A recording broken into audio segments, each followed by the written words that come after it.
He was head coach Anna Nimz after the Demons fall today to Central Arkansas 62-52. Coach, a couple of quick thoughts on the game as a whole. A lot of good moments, a lot of good strung together, a lot of good possessions. Was excited to see 24 points in the paint. That's something that we do that last weekend with UIW.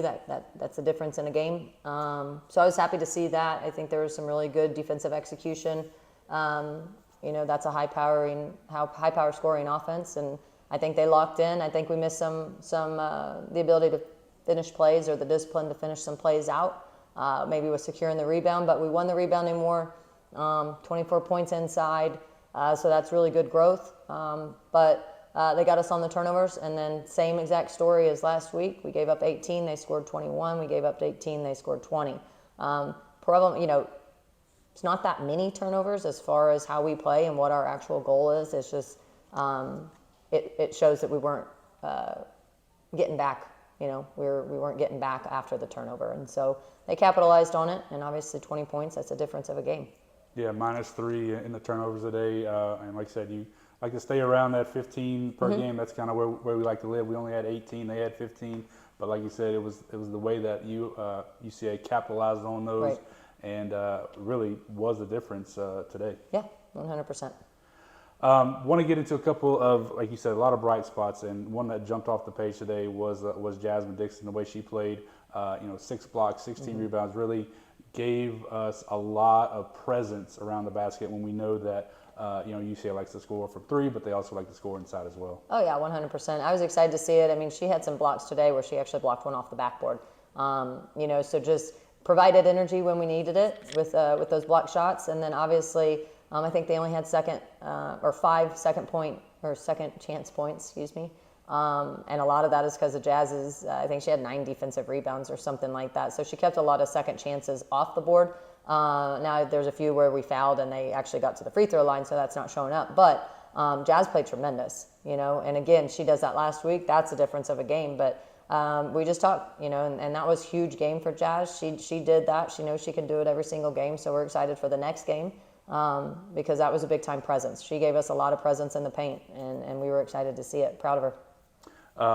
Going back to the points off turnovers, they came out with that press, really, heated us up a little bit in that first quarter, kind of, but we were able to settle in after that.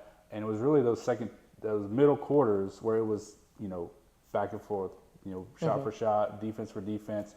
And I feel like that's kind of what you wanted to see for this game, was how we did in those second 2 quarters. Yeah, and then on the turnover side of that as well, we had 7 in the first quarter, we had 1 in the second, and so we were making some strides there with that second and third. Really had some errors on our defensive plan at the really wrong moments, where we were playing it back and forth, and maybe we made a sub, or maybe it was the girls that were in, but just completely missed on a defensive assignment, and they capitalized every time we missed, and they were just at really crucial points. So that part was tough because, like you said, there was a lot of back and forth, and they finished second. They're a highly competitive team. They're a highly disciplined team, and I thought our girls did really, really well for a very long time. It's just we had some possessions that were just absolute killers, and it's a difference of the game. And I could probably rattle them all off, but again, tons and tons of positives. It's just really unfortunate because we're learning a lot of lessons by losing. I think I got to ask about Vernell. Had a bit of a slow start in that first half, but a huge third quarter that when we were able to kind of hold Upshaw at bay, thanks, I feel like a lot to the way Nia played. She went point for point with her in that third quarter, really, kept us in it. She did, and it was exciting. She had a quiet first half. I don't think it affected her work ethic, which was good to see. Just as a freshman, you never know, how they're going to react necessarily. And I wouldn't say up until today, she really hasn't had an off start. So it was nice, and then we were able to feed her inside. So she's just a great inside-out player, but had a lot of poise down there, finished some shots big, and then obviously we were able to, combat that 4-point deficit right there at halftime. So as we move to the game against South Florida, what is the message after 2 games where we, like you said, same type of stuff happening as we move to that South Florida game? One, we got to be hungry to play. Got to be hungry to play. Got to be hungry to win, and got to believe that we can win. I think the biggest thing is we continue to work on that discipline, the discipline side of things. We fix a lot of problems, you know, and so because it's not a lack of Jimmys and Joes. We've got a lot of firepower. We've got an incredible team. They've worked really hard this week, aside from also having finals. You know, they've put in a significant amount of time in practice, so they're working their tails off.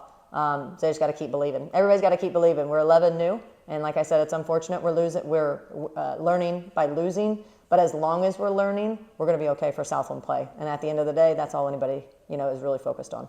Coach, thanks so much. Thank you. Merry Christmas.